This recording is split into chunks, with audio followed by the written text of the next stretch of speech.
My name is Alfonso Pedro Alfredo Pizarro, but everybody calls me Fonzie, and I'm 5 years old. Can you tell us how long you've been training for this triathlon?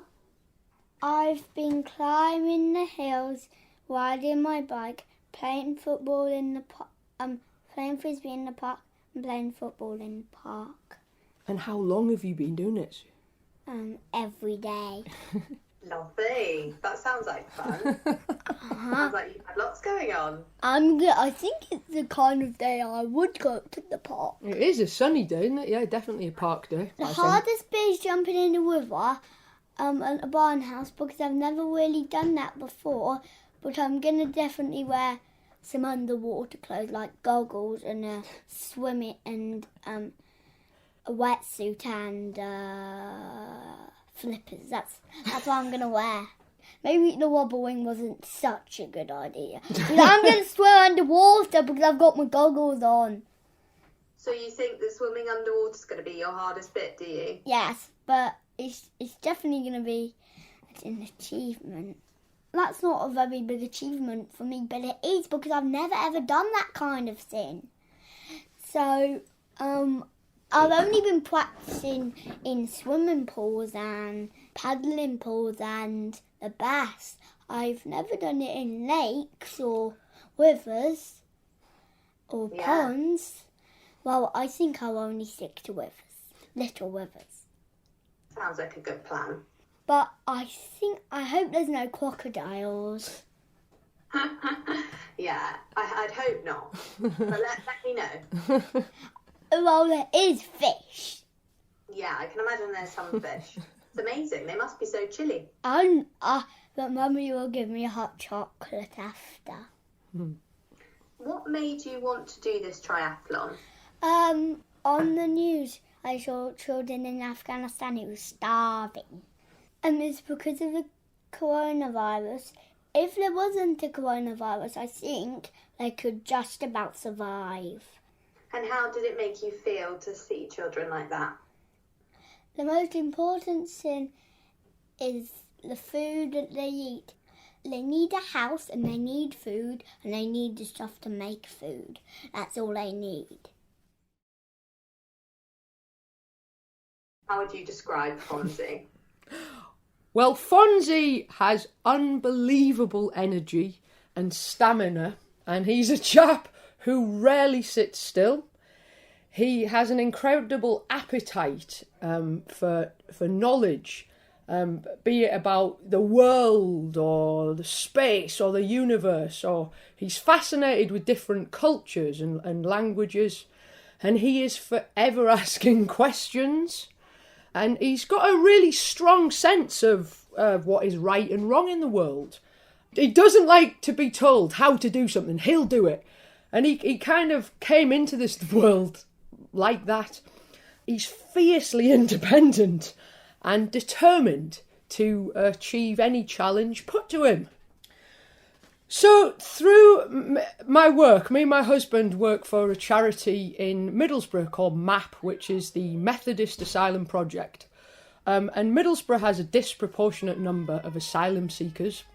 And through this, we've met people from all around the world, but a lot of Afghans.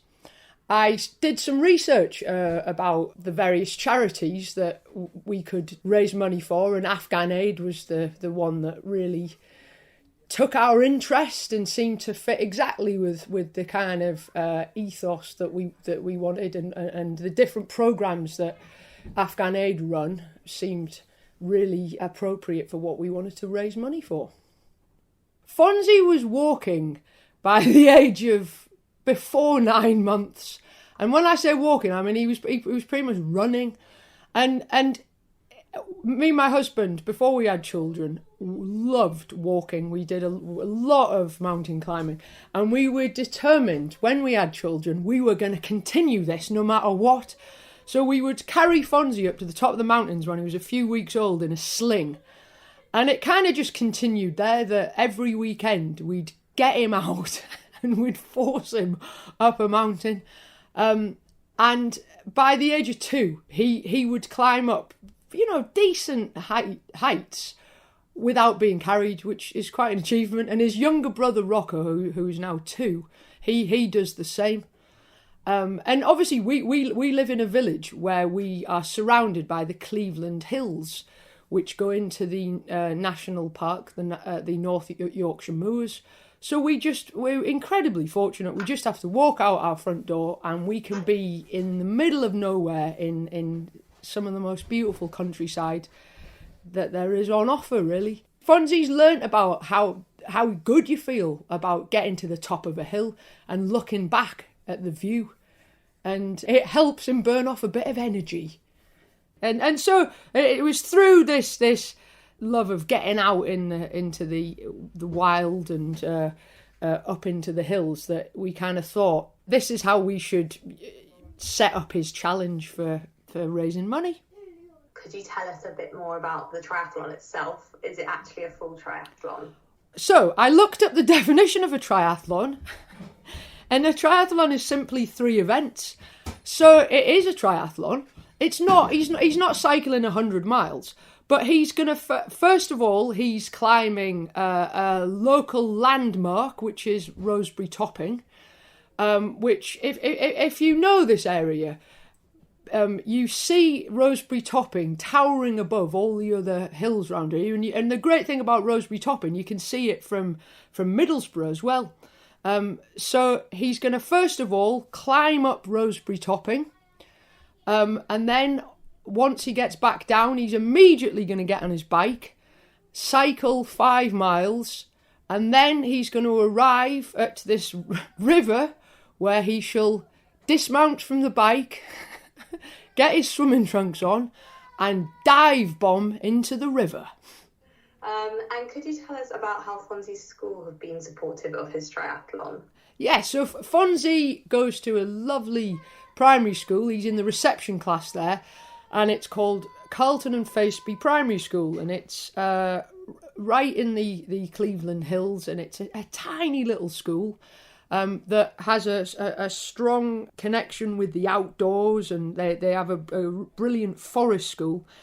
And lovely staff. Fonzie's got incredibly lovely primary teachers, two teachers he has.